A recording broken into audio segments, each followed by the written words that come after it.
नमस्ते, जय श्री राम। सभी राष्ट्रवादियों का चैनल पे एक बार फिर स्वागत है। और आज हमारे साथ मौजूद हैं अनुपम मिश्रा सर। मुझे लगता है कि राष्ट्रवादी खेमे में किसी को भी अनुपम सर के इंट्रोडक्शन की जरूरत नहीं है। सब लोग जानते हैं सर को, सब उनको सुनते हैं, घूमता आईना वो डेली शो करते हैं। मैं भी खुद उनसे प्रेरणा बहुत लेता हूँ। लेकिन फिर भी एज एन एंकर मेरा ये दायित्व है कि मैं सर को इंट्रोड्यूस करने का प्रयास करूं। तो Anupam sir is a civil engineer turned lawyer turned journalist turned animal lover and activist. इसके अतिरिक्त भी सर का अगर इंट्रोडक्शन देना का हम प्रयास करें तो ये पूरा वीडियो ही निकल सकता है। मैं पर्सनली भी सर से मिल के आया था इस बार प्रयागराज में। मैंने देखा कि how much great work sir is doing. Sir, a very warm welcome to the show sir. आपने समय निकाला हमारे लिए, बहुत बहुत धन्यवाद। Thank you Aditya, thank you Aditya, pleasure to be here. Yes sir. Sir, हम आज बात करना चाहेंगे वेस्ट बंगाल की जो राजनीति है उस पर। अभी तक लग रहा था कि वेस्ट बंगाल में भाजपा का इस बार पलड़ा भारी है। वहां के वोटर्स जो हैं, टीएमसी कैडर जो है वो डिमोटिवेटेड है एसआईआर के एक्सरसाइज के बाद। और बिहार में हमने देखा जिस तरीके की जीत जो थी, लैंडस्लाइड विक्ट्री ले जाती है भाजपा वोटर लिस्ट क्लीनअप के बाद। तो एक कॉन्फिडेंस था सब में। लेकिन अचानक से जब ईडी ने आईपैक का एक प्राइवेट जो ऑफिस था, क्योंकि मैं खुद भी पॉलिटिकल कंसल्टेंसी में काम कर चुका हूं तो आई नो कि what kind of work they do. वहां पे जब रेड किया, यानी जो मेन ब्रेन है किसी पार्टी का आज के जमाने में, जो उनका पूरा कैडर मैनेजमेंट, उनका स्ट्रेटेजी मैनेजमेंट, कैंपेनिंग सब कुछ करता है, सीधा ब्रेन पे स्ट्राइक किया। लेकिन ममता बनर्जी ने नहले पे दहला एकदम चलते हुए खुद पहुंच के अपने सारे डॉक्यूमेंट्स, पेनड्राइव, तमाम चीजें जो थी सिटिंग चीफ मिनिस्टर होते हुए सरकारी अधिकारियों के हाथ से छीन ली। उसके बाद जो मोराल अप हुआ है टीएमसी कैडर का, और जितने भी जो उनके वोटर्स हैं, तमाम जो इकोसिस्टम है, वो तो एक तरफ हम साइड रख सकते हैं एक पल को। लेकिन जो मोराल डाउन हुआ है सर, जो वोटर्स हैं भाजपा के, क्योंकि हमने देखा 2021 विधानसभा में जब भाजपा लगभग लग रहा था कि शायद इस बार परचम लहरा देगी वेस्ट बंगाल में, लेकिन उसी समय कोविड की सेकेंड वेव आती है। नाराजगी थी लोगों को मैनेजमेंट को लेके, तमाम चीजों को लेके, और वहां से डाउनफॉल स्टार्ट होता है। सेकंड थर्ड राउंड के बाद भाजपा हारना स्टार्ट होती है और 77 सीट पे रह जाती है। फिर हमने देखा गजब का वायलेंस होता है। भाजपा के वोटर्स को फेसबुक लाइव से लेकर कैसे किस तरीके से उनको हर्ट किया जाता है, किस तरीके से जो जो चीजें थी उसका यहाँ पे व्याख्यान देना भी मुश्किल है। फिर 2024 में सेम इंसिडेंट होता है। लग रहा था कि इस बार भाजपा का कैडर लोकसभा में अपना झंडा लहराएगा, भगवा वहां ध्वज लहरा जाएगा। लेकिन अगेन ऐसा कुछ होता है कि टीएमसी दोबारा बंपिंग मेजोरिटी से वापस आ जाती है, बहुत अच्छी सीट्स लाती है, और भाजपा को मुंह की खानी पड़ती है। दोबारा वायलेंस होता है। सबसे बड़ी बात, सेंटर हाथ पे हाथ धर के बैठी रहती है। अमित शाह जो हमारे देश के इतने अच्छे होम मिनिस्टर है कि उन्होंने आर्टिकल 370 हो या तमाम चीजें हो, उसमें भारत के लिए बहुत अच्छे कार्य किए हैं। नक्सलिज्म की पूरी बेल्ट को तोड़ दिया। मगर वो भी जब वेस्ट बंगाल का बॉर्डर सिक्योर करने की बात आती है तो 2-3 बार बड़े बड़े मंचों से कहते हैं कि दीदी जमीन नहीं देती, बड़े बेबस दिखते हैं। तो सर, मैं एज अ युवा नेशनलिस्ट आपसे समझना चाहूंगा कि वेस्ट बंगाल की इस पूरी राजनीति को आप किस तरीके से देख रहे हैं। ममता बनर्जी की स्ट्रेटेजी क्या है, भाजपा की क्या स्ट्रेटेजी होनी चाहिए, और क्या वाकई में भाजपा इस बार जीत पाएगी? अब देखिए, जीत पाएगी नहीं जीत पाएगी इस तरह की अभी से भविष्यवाणी नहीं की जा सकती। लेकिन ममता डेफिनेटली बैकफुट पे हैं। जो एसआईआर के नतीजे आए हैं उसमें ममता परेशान है। जो तमाम उनके एक अवैध वोट बैंक था, कुछ बांग्लादेश भाग गया, नेपाल भाग गया, बाकी स्टेट्स में भाग गया, अपने वोटर आईडी कार्ड छोड़कर भाग गया। तो ये सब एक परेशानी के लिए एक सबब है। अभी एक बहुत बड़ी संख्या में एसआईआर का फॉलोअप हो रहा है, जिसको लॉजिकल डिस्क्रिपेंसी कहते हैं। तो एक कितना करोड़, 1.5 करोड़, कितने लोगों का अभी तय हो रहा है कि उनके जो उन्होंने जो फॉर्म भरे उसमें कुछ फर्जीवाड़ा पकड़ा गया है। तो अभी बड़ी संख्या में अभी और वोटर्स डिलीट होंगे। तो ममता परेशान है, इसमें दो राय नहीं है। रही बात आईपैक की, तो आईपैक एक प्राइवेट एंटिटी है, एक प्राइवेट कंपनी है, एक निजी कंपनी है, एक कमर्शियल कंपनी है। और उसमें अगर ईडी उस पर छापा मार रही है तो उसमें मुख्यमंत्री का पहुंच जाना ये अनप्रेसिडेंटेड है। ऐसा पहले कभी नहीं हुआ। ये पहली बार देखा जा रहा है कि एक किसी प्राइवेट आदमी की दुकान में छापा पड़े और मुख्यमंत्री वहां पहुंच जाए। पहुंच ही ना जाए, वो पुलिस कमिश्नर लेकर जाती हैं। ईडी वाले केवल 3 अधिकारी थे, उनके साथ 2 एक सीआरपीएफ वाले होंगे। और वहां पर ममता पूरा पुलिस कमिश्नर और पुलिस डीजीपी सबको ले जाती हैं और बड़ी भारी पुलिस फौज ले जाती हैं। और देखिए, सरकारी अधिकारी के काम में बाधा डालना एक बहुत ही गंभीर अपराध है। और आज 2:30 बजे इस पे कलकत्ता हाईकोर्ट सुनवाई भी कर रहा है। और ईडी ने 2:30 बजे सुनवाई कर रहा है। जब पिछली बार सुनवाई होने का प्रयास हुआ था तो टीएमसी वालों ने इतना तमाशा किया था कि सुनवाई नहीं हो पाई थी। तो ऐसे में आज जो हाई कोर्ट है और जो जज हैं उन्होंने ऑर्डर किया है कि कोई भी व्यक्ति कोर्ट में रहेगा ही नहीं सिवाय वकीलों के, और उन्होंने कहा लाइव स्ट्रीमिंग होगी इसका, सजीव एकदम लाइव ब्रॉडकास्ट किया जाएगा इसका, और किसी को भी अंदर आने की इजाज़त नहीं दी गई है। तो ये जो ममता बनर्जी ने काम किया है पूर्ण आपराधिक कृत्य है, और किसी भी कोर्ट को, हाई कोर्ट को, सुप्रीम कोर्ट को, या किसी को भी इसको डिफेंड कर पाना बड़ा मुश्किल हो जाएगा। अपने कृत्य को जस्टिफाई करने के लिए उन्होंने कह दिया कि प्रतीक जैन जो कि आईपैक चलाते हैं वो हमारी पार्टी का काम देख रहे थे। ऐसा कोई सबूत नहीं है। प्रतीक जैन का जो आप प्रोफाइल देखें सोशल मीडिया पे, उन्होंने टीएमसी का नाम भी नहीं लिखा है, और अगर है भी तो आप ईडी के अधिकारियों को ऐसे कैसे हमला उन पे कर सकती हैं। ममता पहली बार नहीं कर रही है। ममता के रहते हुए ईडी के अधिकारियों का सर फोड़ा जा चुका है संदेश खाली में। ममता के रहते हुए सीबीआई टीम को गिरफ्तार किया जा चुका है। ममता के रहते हुए सेना पे पत्थरबाजी हो चुकी है। ममता ने संघीय व्यवस्था, जिसको फेडरल स्ट्रक्चर कहते हैं, उसको पूरी तरह ध्वस्त कर दिया है, बल्कि वो प्रधानमंत्री तक के कार्यक्रम का बहिष्कार करती हैं। ममता दिक्कत में है, 100% दिक्कत में है, क्योंकि माना जाता है कि ईडी की रेड की जो जानकारी थी वो उनको अभिषेक बैनर्जी ने दी, पर अभिषेक बैनर्जी खुद मौके पर नहीं पहुंचे। अभिषेक को इस बात का अंदाजा था कि वहां पे क्या हो सकता है। कोलकाता के मेयर फिरहाद हकीम, जो कि ममता के दाहिने हाथ है, वो भी मौके पे नहीं पहुंचे। ममता को अकेले ही पहुंच के ये सब ड्रामा करना पड़ा। रही बात मोराल की, तो मेरी अपनी जानकारी ये है कि साहब भारतीय जनता पार्टी ने और आरएसएस को, और आरएसएस ने तमाम लोगों को इस तरह का, आरएसएस और अपने तमाम वर्कर्स को इस बात का आश्वासन दिया है कि 2021 में जिस तरह भाजपा ने अपने वोटरों को टीएमसी के गुंडों के हाथों मरने, कटने, लुटने के लिए छोड़ दिया था, उस बार ऐसी परिस्थितियां नहीं आएंगी। बताया जा रहा है कि भारतीय जनता पार्टी 2011 जैसा एक चुनावी रणनीति तैयार कर रही है। 2011 एक ऐसी चुनावी रणनीति थी जिसमें 30 साल से जमी हुई कम्युनिस्ट पार्टी को ममता ने उखाड़ दिया था। ममता ने इसलिए उखाड़ दिया था क्योंकि केंद्र सरकार ने एक ऐसी व्यूह रचना बनाई थी, जो काम आज ममता कर रही वही काम किसी जमाने में कम्युनिस्ट किया करते थे। वो भी लोगों को वोट नहीं डालने दिया करते थे, वो भी फर्जी वोटिंग करते थे।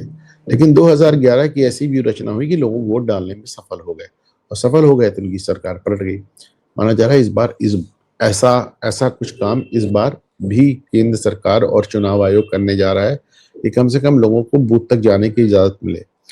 अब जैसे उदाहरण के लिए जो मल्टी स्टोरी बिल्डिंग्स होती हैं, जो सोसाइटीज होती हैं, जो कैंपसेस होते हैं, उसके आगे टीएमसी के लोग बैठ जाते थे, लोगों को निकलने नहीं देते थे।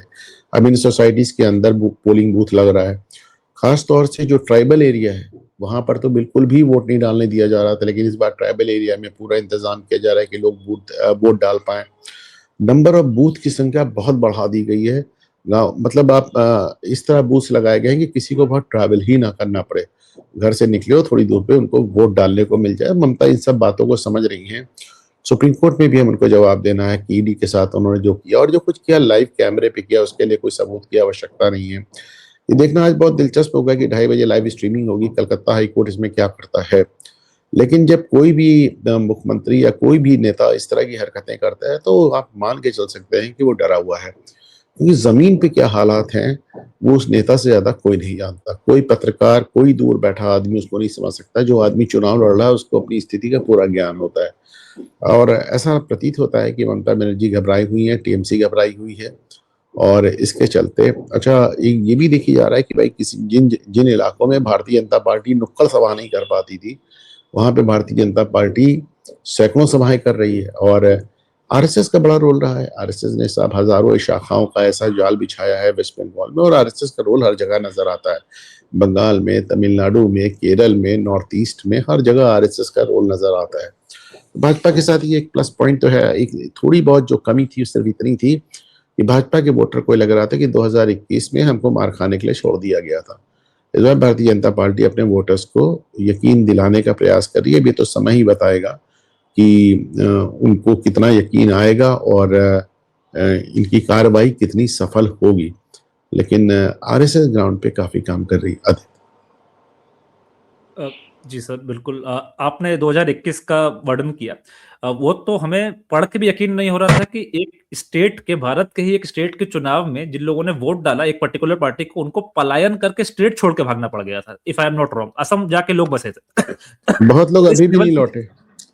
हाँ सर, तो मुझे तो ऐसा लगता है कि वो मोराल जो है शायद उतना जो थोड़ा बहुत उठ भी रहा था, अचानक से ममता दीदी का इतना एग्रेसिव स्टांस लेने से अब वो दोबारा शायद बैकफुट पे ना जाए। क्योंकि मैं जितने लोगों से भी मिलता हूँ बंगाल, लाइक वेस्ट बंगाल से जो ताल्लुकात रखते हैं या जो वहाँ के नेटिव्स हैं, तो उनका भी यही कहना है कि लोग बदलाव तो चाहते हैं, लेकिन किसी की हिम्मत नहीं पड़ रही है कि अपने पूरे एक लाइक कॉलोनी से, सोसाइटी से या अपार्टमेंट से इकट्ठा होकर वोट डाल के आ जाए अपोजिशन के खिलाफ, लाइक मतलब टीएमसी के खिलाफ। क्योंकि हमने देखा था 2024 में भी डंपस्टर ट्रक से सोसाइटीज के आगे कचरा फेंकवाना हो, या मतलब जिस तरीके की टैक्टिक्स है किसी को भी इंटिमिडेट करने की और किसी को मानसिक रूप से किसी पे हावी होने की, तो वो सब कुछ किया जाता है चुनाव के बाद भी, तो लोग निकलते नहीं है। मगर इस बार मोटिवेशन क्या होगा क्या नहीं, अभी चुनाव को समय है, वो तो देखेंगे। और मुझे लगता है कि अमित शाह जी लोग भी आगे मतलब बहुत एग्रेसिव स्टांस लेंगे ही, वही जरूरत है सर। इससे मैं नेक्स्ट चलना चाहता था नहीं, इसके कि अलावा भी आदित्य, एक बार अगर पब्लिक मन बना लेती है, तो आपने देखा है कि 12,000 लोग मर गए ईरान में, लोग फिर भी सड़क पे हैं। एक बार अगर पब्लिक मन बना ही लेती है तो अच्छी से अच्छी सरकारों को उखड़ कर फेंक देती है। यहाँ तो इतने बुरे हालात भी नहीं है। और इसमें दो राय नहीं कि बंगाल में जिन तमाम लोगों से हमारी बात हुई, और वो भी जो अब तक ममता के वोटर थे, और तथाकथित भद्रलोक भी इस तरह की बातें करता नजर आया कि साहब ममता के राज्य में तो हम फंस गए, इससे निकलने का कोई रास्ता है। देखिए, आप जिसको भी सरकार को हम चुन के लाते हैं, हमको लगता है कि लोकतंत्र में हमको इतनी इजाजत, इतना अधिकार तो होना चाहिए कि जब तक हम चाहें उसको रखें और जब चाहें उसे हटा दें। तो लाना तो आपके हाथ में था, निकालना आपके हाथ में नहीं हो पा रहा है। जिस तरह आप कम्युनिस्ट गवर्नमेंट में फंस गए थे, वैसे अब हम ममता के साथ फंस गए हैं। और ममता ने पूरा का पूरा कम्युनिस्ट सेटअप टेक ओवर कर लिया। उनका कैडर भी पूरा सीपीएम का है, तो उनके तौर तरीके भी सब सीपीएम के हैं। तो ऐसे में लोग वहाँ बड़ा ट्रैप्ड महसूस कर रहे हैं। और लेकिन जो बांग्लादेश में वो हिंदुओं का नरसंहार दिख रहा है, उसका भी बहुत असर नजर आ रहा है। और मुझे उम्मीद है कि लोग इस बार तमाम तरह के डर को किनारे रखकर बाहर आएंगे वोट डालने के लिए। जी सर, मैं खुद भी 5 साल लगभग कलकत्ता में रहा हूं, तो वहाँ की ग्राउंड रियलिटी से मेरा ठीक ठाक सरोकार है, परिचय है कि मैं जानता हूं कि वहां पे एक टाइम के बाद थाने के आगे खड़े होके भी एक तरीके की भीड़ जो चाहे वो कर सकती है, यह मेरा आंखों देखा है। तो वहां से आज के टाइम में लगभग 7-8 साल और हो चुके हैं, परिस्थितियां बद से बदतर ही हुई हैं, जितने भी मेरे जानकार लोग वहां पे हैं सर। तो इससे अ, हमें यह अंदाजा लगता है कि ममता बनर्जी जो चुनावी उसमें आई ही थी पावर में, ये कह के कि बाहर से जो इन्फिल्ट्रेशन हुआ है, इलीगल इमिग्रेंट्स जो आए हैं बांग्लादेश से, और जो डेमोग्राफी चेंज करने का प्रयास हो रहा है, इन सब मुद्दों को लेके वो आई थी कि मुझे बंगाल की अस्मिता को बचाना है। और आज एकदम ही रिवर्स कैंप में जाके वो बैठी हुई दिख रही, सत्ता के केवल लालच में, सबको दिखता है यह। और उनको डिफेंड करने के लिए किसी भी हद तक वो जाने के लिए तैयार है। एसआईआर के बाद हमने देखा कि चरमरा गई सामने वालों की जो एक यूनाइट होकर वोट करने की ताकत थी, या अपने आप को जो किंग मेकर समझते थे। बंगाल में जैसे डिस्क्रिपेंसीज का जो फिगर था सर, जिस पे हमने चर्चा की कि अराउंड 1.5 करोड़ के आसपास डिस्क्रिपेंसीज है, जिसमें खुद जाके सामने वाले को अपने आप को प्रेजेंट करके प्रूफ करना होगा। उसको लेके कई जगह डिस्कशन है कि भाई इसमें किसी तरीके की धांधले की प्रयास संभव है, क्योंकि पूरा ही स्टेट गवर्नमेंट अगर मशीनरी लग जाएगी तो पॉसिबिलिटी है सर। तो इसको आप कैसे देखते हैं कि क्या अगर सेंटर चाह लेगा तो प्रॉपरली वो लिस्ट को क्लीन अप करा पाएगा, या अगर स्टेट गवर्नमेंट अड़ गई कि जैसा हम देख रहे हैं कि कंप्लीट फेस ऑफ है, इससे ज्यादा कुछ बचेगा नहीं कि सेंट्रल एजेंसी के हाथ से फाइल छीन के मुख्यमंत्री ले जाए, तो अगर वो अड़ गए तो क्या वहां प्रॉपरली एसआईआर हो पाएगा सर, अगर पूरी स्टेट मशीनरी अड़ जाए तो? देखिए, एसआईआर में सेंटर का कोई रोल नहीं आदित्य। एसआईआर चुनाव आयोग कराता है, उसमें सेंटर के चाहने ना चाहने का कोई मतलब नहीं है, और सेंटर का कोई इसमें रोल भी नहीं है। सेंट्रल सिर्फ इतना कर सकता है कि भाई चुनाव आयोग और चुनाव आयोग से संबंधित लोगों को सुरक्षा दे सकता है, केंद्रीय सुरक्षा बलों की सुरक्षा दे सकता है। बाकी ये पूरा काम चुनाव आयोग का है। और इतनी बड़ी संख्या में लॉजिकल डिस्क्रिपेंसीज के केस हैं, सुनवाई भी हो रही है। अब इसमें भी दो राय नहीं कि नॉर्मली जो बाकी राज्यों में इस तरह के केसों में सुनवाई होती है, तो उसमें एसडीएम लेवल के अधिकारी होते हैं। और यहाँ पे हम देख रहे हैं कि एसडीएम लेवल के बहुत कम अधिकारी हैं, ज़्यादातर वो तहसीलदार लेवल के अधिकारी हैं, जो कि सरकार में के ज़्यादा दबाव में आ जाते हैं, कार्यकर्ताओं के ज़्यादा दबाव में आ जाते हैं। ये बात सच है। लेकिन इन सब के बाद भी इन सब के ऊपर चुनाव आयोग के अपने लोग भी बैठे हुए हैं। और देखिए लॉजिकल डिस्क्रिपेंसी है क्या, इसको समझिए। लॉजिकल डिस्क्रिपेंसी वो है जो मौके से बीएलओ ने बना के फॉर्म भेज दिया और उसको सही पाया। यानी 1.5 करोड़ ऐसे लोग थे जिनका राज्य सरकार के कर्मचारियों जो बीएलओ के तौर पे काम कर रहे हैं, उन्होंने फॉर्म भर के भेज दिया और सही पाया, और उसके बाद चुनाव आयोग ने उसको पकड़ लिया। उसके बाद चुनाव आयोग ने 1.5 करोड़ लोगों के लिए कह दिया कि आपने सही पाया होगा, हमने सही नहीं पाया। तो ये बात अपने आप में बहुत कुछ दिखाती है कि अगर इतनी बड़ी संख्या में जिन फॉर्म्स को बीएलओ सही समझ के भेज रहे हैं या सही कहकर भेज रहे हैं, उन फॉर्म्स को अगर चुनाव आयोग पकड़ रहा है तो फिर वो इतना आसान नहीं होगा ना। इसका मतलब चुनाव आयोग की अपनी एक नजर है। फिर तमाम चीजें सॉफ्टवेयर में पकड़ में आ जा रही हैं, तमाम चीजें ऑटोमेटिकली पकड़ में आ जा रही हैं। अब बाप बेटे के बीच में अगर 10 साल का अंतर है तो फिर वो आप कैसे जस्टिफाई करेंगे? किसी तरह नहीं जस्टिफाई कर पाएंगे। अगर दादा और पोते के बीच में मात्र 25 साल का अंतर है तो आप कैसे उसको जस्टिफाई करेंगे? तो इस तरह की बहुत सारी चीजें सामने आ रही हैं, और सिर्फ राज्य सरकार के चाहने मात्र से तो नहीं होगा ना, क्योंकि केवल अगर आपको भूलना नहीं चाहिए कि इसी राज्य सरकार और इन्हीं कर्मचारियों, चुनाव आयोग के इन्हीं लोगों के रहते हुए इतनी बड़ी संख्या में वोट वहां से हटे, जिसमें से नतक नहीं थे, विस्थापित भी थे, फर्जी वोट भी थे, डुप्लीकेट्स भी थे। तो पहले भी कार्रवाई हुई है। मैं नहीं कह रहा हूँ कि एकदम स्लेट क्लीन हो जाएगी या आपकी जो इलेक्टोरल लिस्ट है एकदम साफ हो जाएगी, लेकिन हाँ काम तो होगा, और जितना भी काम हो रहा है वो कहीं ना कहीं टीएमसी को परेशान कर रहा है। जी सर। सर एक डाउट रहता है राष्ट्रवादी खेमे में भी, आपने देखा होगा कि एक दो फाड़ हो गई है कि कुछ लोग का है कि भाजपा संघ सब लोग कार्य तो अच्छा कर रहे हैं मगर वो पेस नहीं है। जैसे जो हमारे जैसे युवा है उनको लगता है कि यार और पेस होना चाहिए, जो चीज की जा सकती है उसको कार्य खत्म करो, क्योंकि सामने वालों का भी अप्रोच हमेशा से यही रहा है। और एक तबका ऐसा है जिसका है कि बहुत आराम आराम से ऐसे मोदी जी बहुत ठंडा करके खाते हैं या पीते हैं, इस तरीके की जो बातें होती हैं। तो मेरा पॉइंट ये था कि वेस्ट बंगाल को मैं इलेक्शन ऑफ द डिकेड मानता हूँ। यूपी का चुनाव जरूरी है, मुख्यमंत्री मतलब लाइक लखनऊ से ही पीएम जाते हैं, वो सारी बातें हैं, दरवाजा खुलता है वहां का। मगर जो वेस्ट बंगाल का चुनाव है, 21 में मात खाई बीजेपी, 24 में खाई, अगर 26 में भी खा जाती है तो फिर सीधा 31 में मौका आएगा, और तब तक मुझे लगता है कि ज्यादा बचेगी ही नहीं चीजें, क्योंकि जिस तरीके के डेमोग्राफिक चेंजेस होंगे या जिस तरीके से वहां पे local level local body elections भी होते हैं, उसमें जिस तरीके से लोग पावर गेन करेंगे और अपना पूरा जाल फैला देंगे, तो उसके बाद तो वहां पे इनरोड्स बनाना और मुश्किल हो जाएगा। इससे सबको पता है कि यही बेस्ट अपॉर्चुनिटी है 2026। ऐसे में सर सवाल ये है मेरा कि अ, जैसे प्रेसिडेंट्स रूल लगा के चुनाव करना हो, या और ज्यादा अतिरिक्त सैन्य बल लगा के, या इस तरीके के हार्ड हैंडेड अप्रोच दिखाने से सेंटर क्यों डरता है? ऐसा क्या वजह है कि आपने देखा, आप सब जानते हैं कि जो कांग्रेस सरकार थी उन लोगों ने तो जब चाहा जिसको चाहा बर्खास्त करके सरकार अपने हिसाब से काम करा लिया, छोटे से छोटे चीजों में। हमने देखा कि यहाँ पे आरजीकर मेडिकल केस के बाद इवन सुप्रीम कोर्ट तक टिप्पणी कर देता है कि लॉ एंड ऑर्डर तो ब्रेकडाउन हो चुका है, अगले दिन सबूत मिटाने के लिए एक पूरी भीड़ दौड़ती है हॉस्पिटल में, मतलब total anarchy, total chaos visible था, फिर भी नहीं किया।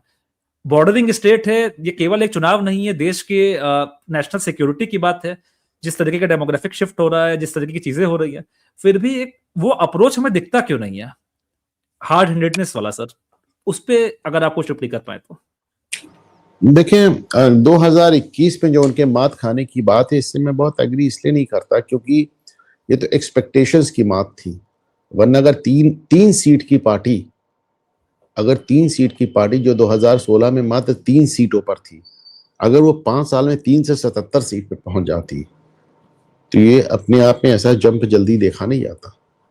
वो भी एक ऐसे स्टेट में जहां पर एक बहुत बड़ा वर्ग ऐसा है जो भाजपा से नफरत करता है, एक ऐसे स्टेट में जहां मुस्लिम जनसंख्या बहुत ज्यादा है, वहां पे मात्र 3 सीट की पार्टी अगर 5 साल में 77 सीट पर पहुंच गई तो ये छोटी बात नहीं है। हाँ, अपेक्षाओं की बात हो सकती है, राजनीति की बात नहीं। दूसरी बात ये कि अक्सर लोग कहते हैं सब कांग्रेस ने ऐसा किया, आप क्यों नहीं कर सकते? सब कांग्रेस ने ऐसा किया, इसमें 2 बातें ध्यान रखनी है। कांग्रेस जिस जमाने में ये सब काम कर रही थी, उस जमाने में मीडिया नहीं था, आज सोशल मीडिया है। उस जमाने में सिर्फ अखबार और रेडियो हुआ करता था, टीवी तक नहीं हुआ करता था। और आप देखें कि 1984 के बाद आज 40 साल से ऊपर हो गया, कांग्रेस को दोबारा बहुमत नहीं मिला। जबकि 1984 का जो बहुमत था वो जवाहरलाल नेहरू से ज्यादा सीट लेकर आए थे राजीव गांधी, और ऐसा गायब हुई कांग्रेस। तो ये भी नहीं भूलना चाहिए कि अगर कांग्रेस ने तमाम काम किए तो आज कांग्रेस है कहाँ। पूरे देश से कांग्रेस मुक्त भारत की बात हो रही है, सफाया हो चुका है, और लगातार उनको उनके पापों और उनके कुकर्मों को गिनाया जाता है, लगातार उनको याद दिलाया जाता है। तो ये कहना कि कांग्रेस ने ऐसा किया तो हम क्यों नहीं कर सकते, या मोदी क्यों नहीं कर सकते, या फला पार्टी क्यों नहीं कर सकती, मैं इससे बहुत सहमत नहीं हूँ। क्योंकि दो बातें फिर मैं बता दूं कि भाई जब कांग्रेस इस जमाने में ये सब काम कर रही थी एकदम माहौल अलग था, और दूसरे कांग्रेस ने जो कुछ भी किया आज लोग इसके लिए जिम्मेदार ठहराते हैं। फिर वो कश्मीर की समस्या हो, 71 का वार हो, 65 की बात हो, इमरजेंसी की बात हो, सिख नरसिंहार हो, या जो कुछ भी है, या शाहबानों के, तो सब उसके लिए आपको जिम्मेदार ठहराया जाता है। दूसरी एक आखिरी बात, कांग्रेस और खास तौर से जो नेहरू और इंदिरा की जो कांग्रेस थी, राजीव तक थी, तो विपक्ष था कहाँ? कोई विपक्षी दल ही नहीं था। सो मच सो कि जब आपके यहाँ इमरजेंसी लगी और पूरे देश में इतना आक्रोश था, उसके बाद भी कांग्रेस 150 सीट लाने में सफल हो गई, क्योंकि सामने विपक्ष ही नहीं था। और एक दर्जन पार्टियों ने मिलकर वो भानुमति का कुनबा जोड़ा, अपनी जनता पार्टी बना ली, जो मुश्किल से 2.5 साल में खत्म हो गई। भारतीय जनता पार्टी 1980 में बनती है, और आप देखें कि 1.5 दशक के अंदर सत्ता में आ जाती है। और पहले सत्ता में आती है, पहले लंगड़ी सरकारें आती हैं, और फिर उसके 1 साल 10 साल बाद आप देखिए पूर्ण बहुमत में आपको नजर आते हैं, और अच्छी लगातार तीसरी बार रिपीट कर रहे हैं सरकार। तो भारतीय जनता पार्टी की चुनावी सफलता इसलिए भी उल्लेखनीय है क्योंकि वो उसके सामने कांग्रेस जैसी इतनी पुरानी पार्टी विपक्ष के रूप में मौजूद है। उसके भारतीय जनता पार्टी की चुनावी सफलताएं इसलिए भी उल्लेखनीय है क्योंकि तकरीबन हर प्रदेश में एक क्षेत्रीय दल स्ट्रांग बन के खड़ा है। कांग्रेस के जमाने में कोई क्षेत्रीय दल वामपंथियों के अलावा नहीं हुआ करता था। वो भी एक केरल में एक सरकार थी और नेहरू ने उसको भी डिसमिस कर दिया, तो पहली बार राष्ट्रपति शासन का प्रयोग हुआ था। तो आज भारतीय जनता पार्टी के सामने उत्तर प्रदेश में समाजवादी खड़ी है, बसपा खड़ी है, बिहार में राष्ट्रीय जनता दल खड़ी है, और तमाम पार्टियां हैं। आप देखें कि तेलंगाना में आपको वैसी जैसी पार्टीज नजर आ रही हैं, और पूरे साउथ में क्षेत्रीय दल किस कदर हावी हो चुके हैं, कर्नाटक में हावी हो चुके हैं। हालांकि कर्नाटक में अभी भी एक तरह से स्ट्रेट मुकाबला है, पर फिर भी आपने क्षेत्रीय नेताओं को देखा और वो काफी अच्छा उन्होंने देवगौड़ा वगैरह का आपने देखा कि कितना ज्यादा उनका प्रभाव रहा कि सीधे प्रधानमंत्री पद तक पहुंच गए। आंध्र प्रदेश में आपने देखा तेलुगु देशम ने कितना लंबा राज किया। साउथ और तमिलनाडु में तो सारी राजनीति ही क्षेत्रीय दलों के बीच में सिमट गई, डीएमके और एआईडीएमके के बीच में सिमट गई, सारे राष्ट्रीय दल वहां से बाहर हो गए। कांग्रेस की तो कोई हैसियत ही नहीं बची। अब भारतीय जनता पार्टी वहां जगह बना रही है। केरल में तो मुस्लिम लीग जैसी पार्टियां वेल एंट्रेंच्ड हो गई। तो अगर आज भारतीय जनता पार्टी, तो उसके सामने बंगाल में आप ममता बनर्जी को देख रहे हैं, और उड़ीसा में पटनायक साहब इतनी दिन रहे, झारखंड में सोरेन आ गए। तो हर प्रदेश में आपको बड़ा स्ट्रांग क्षेत्रीय दलों से विरोध मिल रहा है। यहाँ तक कि दिल्ली में केजरीवाल लगातार रिपीट कर रहे थे। पंजाब में आप देखिए अकाली दल के अलावा केजरीवाल भी पहुंच गए। कांग्रेस जिस जमाने में ये सब कर रही थी उसके सामने ये समस्याएं नहीं थी। उसके सामने ना ये क्षेत्रीय दलों की समस्या थी, पर ऐसे कोई खास नहीं थे। वामपंथियों को छोड़कर कोई ताकतवर नहीं था, और राष्ट्रीय स्तर पे तो कोई नेता ही नहीं था, मतलब सामने विपक्ष में राष्ट्रीय स्तर पे तो कोई, मतलब जनसंघ का कोई ऑल इंडिया प्रेजेंस नहीं थी। सबसे बड़ी पार्टी थी लेकिन उसकी ऑल इंडिया कोई प्रेजेंस नहीं थी। तो राष्ट्रीय स्तर पे तो आपके पास कोई ना पार्टी थी ना कोई नेता था विपक्ष के पास। तो ऐसे में कांग्रेस तो आराम से जो शाहरी कर रही थी। ना विरोध था ना मीडिया था। आज विरोध भी है और मीडिया भी। जी सर, आपका पॉइंट टोटली वैलिड है कि उस समय के जो कुकृत्य थे उनको छिपाना रिलेटिवली क्या कम बहुत इजी था। मगर इसमें मेरा सर एक थोड़ा सा डेविएशन आता है आपके थॉट से कि जस्टिफाई करना भी उतना इजी हो गया है। अगर अगर राष्ट्रपति शासन लगाया भी जाता है तो हमारे पास हर सॉरी हर तरीके के फैक्ट्स हैं, हर तरीके के मतलब विजुअल्स सामने सामने कि किस तरीके से लॉ एंड ऑर्डर ब्रेकडाउन हो रहा है, तो जस्टिफाई करना भी इजी रहता है। मगर ठीक है, उन भाजपा का शायद कुछ और अप्रोच होगा। जस्टिफाई करने वाली बात जब आती है तो किसको जस्टिफाई करना है? जस्टिफाई करने की सबसे बड़ी जरूरत पड़ती है कि अदालत के सामने, न्यायपालिका कोर्ट के सामने, जुडिशरी के सामने। और 1992-93 तक तो कोलिजियम सिस्टम ही नहीं था ना। तो उस समय तक न्यायपालिका इतनी हावी नहीं थी। इंदिरा गांधी जिसको जब चाहती थी चीफ जस्टिस को ही अपनी मर्जी से बना देती थी, पलट देती थी। और वो मतलब जो आदमी सीनियरिटी में उसको छोड़ देती थी, सीनियर आदमी को हटा देती थी। कितने जजेस ने रिजाइन किया, एचआर खन्ना के अलावा भी जजेस ने रिजाइन किया। इसके अलावा जिसको चाहती थी ट्रांसफर कर देती थी, जिसको चाहती थी जज बना देती थी, जिसको चाहती थी चीफ जस्टिस बना देती थी। अच्छा, इंदिरा गांधी ने तो यहाँ तक कि प्रतिबद्ध न्यायपालिका का भी बात करी। उन्होंने बाकायदा इसका बयान दिया, कमिटेड जुडिशरी। उन्होंने कहा जो न्यायपालिका है उसको सरकार के काम के प्रति प्रतिबद्ध होना चाहिए, कमिटेड होना चाहिए, सरकार में खोट नहीं निकालना चाहिए। तो ये तो Indira is India is India is Indira वाली बात चल रही थी। तो आज की तारीख में तो ऐसा नहीं है। आज की तारीख में आप कुछ कर रहे हैं, लोग भाग के सुप्रीम कोर्ट पहुंच जा रहे हैं, और सुप्रीम कोर्ट आपको तमाम जगह पे ये ऐसे नहीं हो सकता, ये ऐसे। और उसको इतना हुआ, इसके पहले जो चीफ जस्टिस ऑफ इंडिया थे गवाई साहब, इन्होंने उसको जुडिशियल टेररिज्म तक अपनी कोर्ट को उन्होंने जुडिशियल टेररिज्म है। तो आप जब मीडिया के हालात बदलते देखते हैं, आप राजनीतिक हालात बदल गए हैं, मीडिया का हालात बदल गया है, तो जुडिशियरी का भी हालात बदल गया है। तो जो आप जस्टिफाई करने की बात कर रहे हैं, ये जस्टिफिकेशन इस समय जनता के सामने नैरेटिव बनाने का उतना नहीं है जितना जुडिशरी के सामने। आप देख रहे हैं कि जुडिशरी का भी अपना एक रोल है और हर चीज पे उसकी दखलंदाजी है। और आज ऐसे में इतना आसान चीजें अब पहले जैसी नहीं रहेगी। जी सर, बिल्कुल।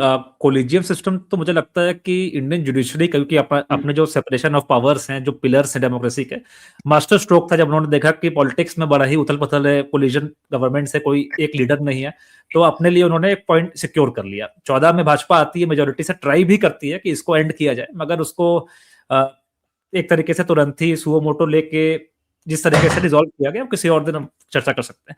सर, आपने जिक्र किया भाजपा की जर्नी का। ये मैं भी मानता हूं कि पॉलिटिकल पार्टी तो इंडिया की एक ही खड़ी हुई, वो भाजपा थी। कांग्रेस तो लेगेसी कंटिन्यू करते हुए आ रही थी और अपना टैग लेके कि हम ओल्डेस्ट पार्टी हैं, प्लस हमने ही आजादी दिलवाई है, तो बहुत ज्यादा उनके पास एडवांटेज था। भाजपा जनसंघ से खड़ी होती है, फिर मतलब लाइक बीजेपी प्रॉपरली बनती है, फिर वहां से जो जर्नी है, श्यामा प्रसाद मुखर्जी जी, जो कि एक ऐसे इंडियन नेशनलिस्ट लेजेंड हैं जिन पे चर्चा बड़ी कम होती है, अपनी जान ही गवा दी उन्होंने अपना पॉइंट प्रूफ करने के लिए, और जो भी उनके साथ इंसिडेंट्स हुए। अब वेस्ट बंगाल का चुनाव है, भाजपा को अगर हम ऑब्जर्व करें एज अ पॉलिटिकल कंसल्टेंट, तो उनकी एक तो लीडरशिप नहीं दिखती कि ममता बनर्जी के पैरेलल कौन खड़ा होगा। ममता बनर्जी के पास वो फेमिनिन एडवांटेज भी है, और हर चुनाव से पहले आपने भी देखा है कि 21 से पहले शायद उनके सर पे चोट लग गई थी, 24 से पहले पैर पे चोट लग गई थी। तो वो हर तरीके के हथकंडे में माहिर है, वो एकदम ट्रेन पॉलिटिशियन है। और भाजपा के अगर ओवरऑल चीजों को हम ऑब्जर्व करें, कोई लीडर भी नहीं है, मोस्टली आउटसोर्स लीडर है, शुभेंदु अधिकारी हो या इस तरीके के तमाम लोग हों। तो आप केवल और केवल सर स्ट्रेटेजिकली अगर इस इलेक्शन को ऑब्जर्व करते हैं, तो आप किस तरीके की चीजों को में बदलाव देखना चाहेंगे आने वाले समय में, जो कैंपेनिंग प्रॉपर्ली स्टार्ट होगी और चुनाव के मतलब चुनाव तक, वोटिंग डेट तक, आपके हिसाब से 3 चीजें सर जो आपको लगता है कि इंप्रूव करने की जरूरत है भाजपा को इमीडिएटली? नहीं, देखिए, इम्प्रूव करने ये तो मैं कैसे कह सकता हूँ, लेकिन इसमें दो राय नहीं है कि बंगाल में आपके पास चेहरा नहीं है। वामपंथी सरकारों को अगर 3 दशक के बाद ममता बनर्जी हराने में कामयाब रही, तो इसका कारण था कि ममता अपने आप में एक चेहरा थी। बंगाल में आपके पास कोई भी ऐसा चेहरा नहीं है जो कि ममता के सामने खड़ा हो सके। भाजपा के पक्ष के लोग ये भी कहते हैं कि साहब, चेहरा तो हमारे पास दिल्ली में भी नहीं था, लेकिन हमने केजरीवाल को हरा लिया। पर वहाँ कांग्रेस का भी एक रोल आपको नजर आया था। और बंगाल में का कांग्रेस बुरी तरह परास्त हो चुकी है, एकदम शून्य पर जा चुकी है। तो पहली बात तो ये। दूसरी ये कि भाई, भारतीय जनता पार्टी के दिमाग में ये है कि एक बंगाल और तमिलनाडु को अगर हमने जीत लिया तो हमारा अश्वमेध यज्ञ पूरा हो जाएगा, वो भी बड़े लोकतांत्रिक तरीके से हो जाएगा। कोई हम पे ये नहीं आरोप लगा पाएगा कि हमने इसके लिए कोई जाति की या फिर कोई राष्ट्रपति शासन लगाया है, कुछ किया। अब सही है या गलत है, ये भाजपा की थिंकिंग नजर आती है। और उनको ये भी लगता है कि जिस तरह का असंतोष ममता की सरकार के खिलाफ पश्चिम बंगाल में नजर आ रहा है, उनको बहुत प्रयास नहीं करना पड़ेगा। एक बात मुझे सिर्फ इतना जरूर लगती है कि वो एक आरएसएस और बीजेपी के बीच में जो 2024 के दौरान एक थोड़ा सा डिफरेंसेस नजर आए थे, मुझे लगता है कि पार्टी को इस बात को सुनिश्चित करना चाहिए कि भविष्य में ऐसा दोबारा ना हो। क्योंकि आज भी लोग भारतीय जनता पार्टी को आरएसएस का ही पॉलिटिकल विंग समझते हैं, और ऐसे में जब एक पेरेंट ऑर्गेनाइजेशन से आपके डिफरेंसेस नजर आते हैं, तो आपके वर्कर्स का भी बहुत हतोत्साहित हो जाते हैं वो, और आपके वोटर्स का भी कॉन्फिडेंस आपके ऊपर से लूज हो जाता है। बिल्कुल सर, बिल्कुल। सर आपने समय दिया उसके लिए बहुत-बहुत धन्यवाद। यूँ तो मन में और भी बहुत सारे सवाल हैं। आपसे उम्मीद है कि दोबारा मुलाकात होगी, दोबारा आप हमारे चैनल पे आएँगे, हमें समय देंगे। और सभी राष्ट्रवादियों से एक निवेदन है कि प्लीज़ चैनल को ज़रूर सब्सक्राइब करें, अपना सपोर्ट दिखाएँ और मैं पूरा प्रयास करूँगा कि सर को रेगुलरली लाऊँ और जो भी सवाल हैं, जो हमारे मन में होते हैं, जिसके जवाब हमें नहीं मिलते हैं, सर जैसे एक एक्सपीरियंस्ड व्यक्ति जो हर तरीके का हमने इंट्रोडक्शन में जैसे सर के बारे में ज़िक्र किया, being a journalist, being a lawyer, being a civil engineer, an activist, मतलब तमाम चीज़ें हैं, ऐसे कई जवाब हैं जो सर ही हमें दे सकते हैं। तो इसी के साथ हम वाइंड अप करेंगे। आप लोग कमेंट सेक्शन में ज़रूर बताइएगा आप लोग को ये चर्चा कैसी लगी और सर आपने समय दिया, दोबारा इसके लिए बहुत-बहुत धन्यवाद। ऑलवेज नमस्ते। A pleasure, always a pleasure Aditya. नमस्कार।